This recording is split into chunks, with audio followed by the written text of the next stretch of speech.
जब मैंने data analyst की तरफ वर्क करना शुरू किया था, I have made lots of mistake, but that's okay, it's the part of the learning process. But over time मुझे क्लियर हुआ कि क्या चीज़ें वर्क करती हैं एंड मोस्ट इंपॉर्टेंट क्या चीज़ें नहीं। तो आज के इस वीडियो में मैं आपको बताऊंगी what are the 7 things that I stop doing as a data analyst. और ये चीज़ें टेक्निकल पॉइंट ऑफ व्यू से और personal development point of view से भी ज़रूरी हैं, ताकि इन चीज़ों को आप अवॉइड कर सको और अपने करियर को फास्ट ट्रैक कर सको। So let's talk about the first thing that I stop doing as a data analyst, skipping the business problem understanding stage. पहले मैं क्या करती थी कि बिजनेस प्रॉब्लम अगर मेरे पास होता भी था तो उसको सही तरीके से समझने की जगह मैं डायरेक्टली एनालिसिस पे चली जाती थी। और फिर जैसे ही मैंने एनालिसिस शुरू किया उसके बाद मैं सोचती थी कि किस टाइप से हम इसको बिजनेस प्रॉब्लम को सॉल्व कर सकते हैं या फिर रिसर्च क्वेश्चन क्रिएट कर सकते हैं। ये चीज़ें मैं एनालिसिस शुरू होने के बाद किया करती थी, जिससे कि मेरा टाइम बहुत ज़्यादा वेस्ट होता था। प्लस एनालिसिस के साथ साथ मुझे बहुत ज़्यादा कन्फ्यूज़न हो जाती थी कि मेरा बिजनेस प्रॉब्लम को पहले मैंने अंडरस्टैंड किया नहीं है। 3-4 रिसर्च क्वेश्चन को सॉल्व करने के बाद मुझे पता चलता था कि मेरा बिजनेस प्रॉब्लम कुछ और था और मैं सॉल्व कुछ और कर रही थी।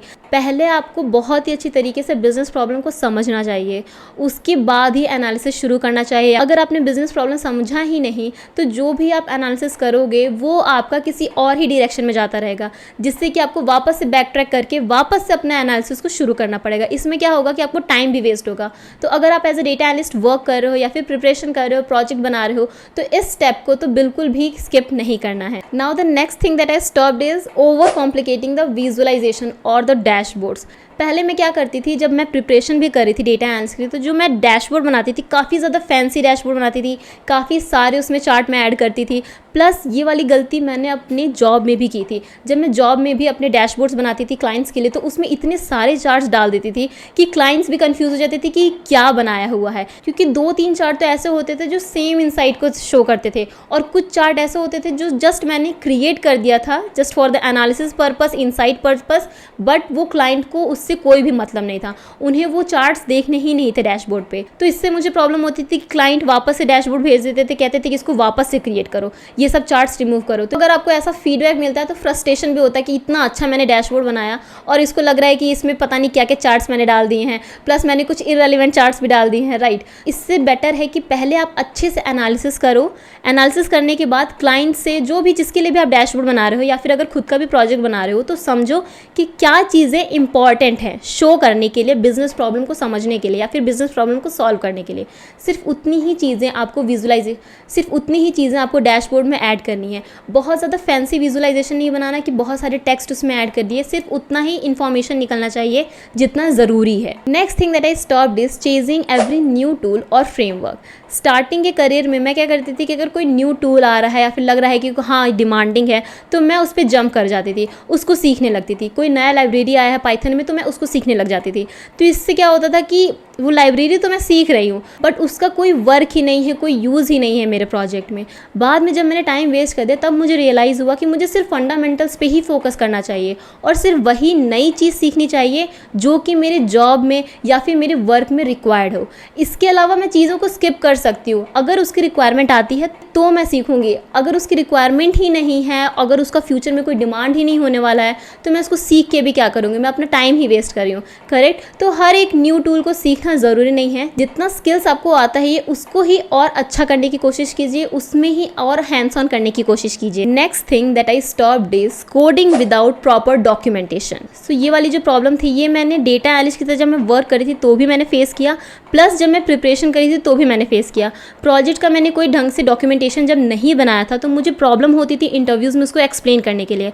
प्लस जब मैं कंपनी में वर्क करती थी तो अगर मुझे किसी टीममेट के साथ अपना प्रोजेक्ट शेयर करना होता था, उसको नॉलेज ट्रांसफ़र करनी होती थी, या फिर मुझे खुद के ही कोड को, ओल्ड जो प्रोजेक्ट है उसके कोड को देखना होता था, तो मुझे लगता था कि मैं हर चीज़ मुझे याद रहेगी, मेरा ही तो कोड है, मैं क्यों भूलूंगी कि मैंने क्यों कोड लिखा था या फिर मैंने क्यों एनालिसिस किया था, ये स्टेप मैंने क्यों किया था। तो मैं ना कोई कमेंट करती थी, तो ना मैं कोई कमेंट करती थी, ना कोई प्रॉपर डॉक्यूमेंटेशन क्रिएट करती थी। इससे मुझे बहुत ज़्यादा प्रॉब्लम होती थी। जब मैं खुद के पुराने कोड को देखती थी तो काफ़ी सारे स्टेप पे ऐसा लगता था कि ये एग्जैक्टली मैंने क्यों किया था, कौन सी ऐसी एनालिसिस थी जिसकी वजह से मैंने ये स्टेप परफॉर्म किया था।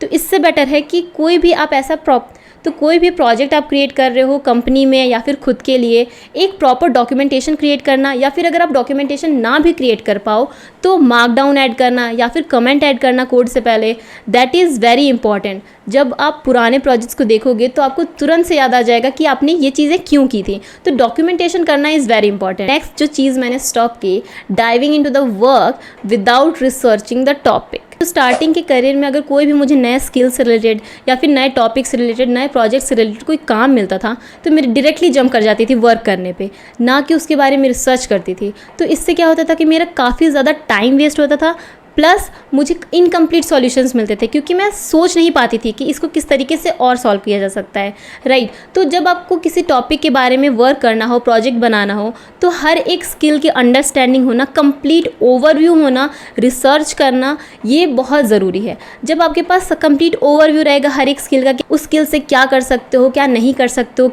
किस तरीके से बेटर वे में प्रेजेंट कर सकते हो, ये सारी अंडरस्टैंडिंग रहेगी, कंटेक्स्ट रहेगा आपके पास, तो ही आप कंप्लीट सॉल्यूशन निकाल पाओगे। और अगर नहीं रहेगा तो क्या होगा कि पहला तो टाइम वेस्ट होगा जैसा कि मैंने बताया, और जो सॉल्यूशंस भी मिलेंगे वो भी आपके या तो ऑप्टिमाइज नहीं होंगे या तो फिर इनकम्प्लीट होंगे। तो इससे बेटर है कोई भी वर्क शुरू करने से पहले अगर आपके पास उस चीज़ का पूरा आइडिया नहीं है तो पहले रिसर्च कीजिए, समझिए इसको किस तरीके से और सॉल्व कर सकते हैं। अगर आपको कोई प्रॉब्लम स्टेटमेंट भी देता है, कोई सपोज मशीन लर्निंग का ही प्रॉब्लम दे दिया, कोई ऐसा डेटा है आपके पास जिस पे आज तक कोई प्रोजेक्ट नहीं बना है, तो पहले रिसर्च कीजिए कि क्या और लोगों ने इस टाइप का कोई वर्क किया है, अगर किया है तो कैसे किया है, करेक्ट। 2-3 सॉल्यूशन देखने के बाद खुद की अंडरस्टैंडिंग को यूज़ कीजिए और उसके बाद आप प्रोजेक्ट क्रिएट कीजिए। इससे आपको बहुत ही अच्छा सॉल्यूशन मिलेगा, बहुत ही अच्छा प्रोजेक्ट मिलेगा। Next thing that I stopped is I don't over complicate the models. Yes, starting में जब मैं एज अ डेटा एनालिस्ट भी वर्क करती थी तो कुछ टाइम बाद मेरे वर्क में मशीन लर्निंग भी आने लग गया, तो मुझे मशीन लर्निंग भी यूज़ करना था। सो सिंपल जो मॉडल है like linear regression, decision tree या फिर लॉजिस्टिक, ये सब उतना अच्छे से वर्क नहीं करेंगे। इंसेंबल मॉडल्स बहुत अच्छे से वर्क करेंगे because it is combinations of multiple models, या फिर डीप लर्निंग के मॉडल्स भी अच्छे वर्क करेंगे। तो मैं ट्राई करती थी कि एडवांस नॉलेज को पहले यूज़ कर लूँ, बट क्या होता था एडवांस नॉलेज यूज़ करने से मुझे जो रिजल्ट मिलते थे या तो वो ओवर फिटेड होते थे या तो अंडर फिटेड होते थे। कभी कभी तो होता था कि बहुत ज़्यादा टाइम लग जाता था ट्रेनिंग में। तो हमेशा एडवांस चीज़ें यूज़ करने से पहले आप सिंपल चीज़ों से शुरू कीजिए। हो सकता है कि सिंपल मॉडल से ही आपको अच्छी एक्यूरेसी मिल जाए जो कि आपको एडवांस मॉडल भी नहीं दे पा रहे हैं, राइट। अगर आपके पास छोटा डेटा है, अगर आप उसको प्रॉपर्ली क्लीन कर पा रहे हो तो आपका नॉर्मल मशीन लर्निंग मॉडल भी वर्क कर जाता है, traditional machine learning model work कर जाएगा। आपको एनसेंबल मॉडल्स यूज़ करने की ज़रूरत नहीं है, आपको डीप लर्निंग मॉडल्स यूज़ करने की ज़रूरत नहीं है। तो हमेशा सिंपल से शुरू कीजिए। अगर नेसेसरी लग रहा है कि हाँ आपको एक्यूरेसी 80 के ऊपर जा ही नहीं रही है तो आप डीप लर्निंग मॉडल्स को यूज़ कर सकते हो। And the last thing is I have never neglected the continuous learning. Continuous learning का मतलब जो भी आपको स्किल्स आती हैं उसको और अच्छा करने की कोशिश करो। उसी में अगर कोई नई चीज़ आ रही है तो आप उसको सीख सकते हो जो कि आपके वर्क से रिलेटेड है। अगर वर्क से बाहर की चीज़ें हैं तो आप उसको नेग्लेक्ट कर सकते हो।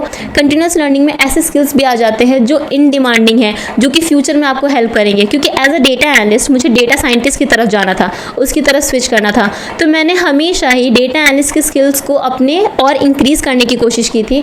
प्लस उसके साथ साथ डेटा साइंस की स्किल्स भी मैं सीखती रहती थी ताकि मेरी डेटा साइंस की प्रिपरेशन भी हो सके। तो ये कुछ चीज़ें थी जो एज अ डेटा एनालिस्ट मैंने स्टॉप किया, बट काफ़ी टाइम बाद। तो मेरा टाइम तो वेस्ट हो ही चुका था, बहुत ज़्यादा फ्रस्ट्रेशन भी होती थी मुझे इनकी वजह से। That is why I have created this video कि आप ये गलतियाँ ना करो, आप इन चीज़ों को अवॉइड करो। तो आप बताइए कोई ऐसी चीज़ थी जो आपने स्टॉप किया that impacted your work, that impacted your career? Let me know in the comment section below. और अगर आपको ये वीडियो अच्छी लगी हो तो लाइक कीजिएगा, सब्सक्राइब कीजिएगा मेरे चैनल पर अगर अभी तक आपने चैनल सब्सक्राइब नहीं किया है, क्योंकि मैं डेटा एनालिस्ट, डेटा साइंस और करियर से रिलेटेड वीडियो बनाती रहती हूँ। प्लस आपको मेरे चैनल पे बहुत सारे अच्छे अच्छे प्रोजेक्ट्स भी मिल जाएंगे। So thanks for watching this video. मिलते हैं नेक्स्ट वीडियो में। Thank you.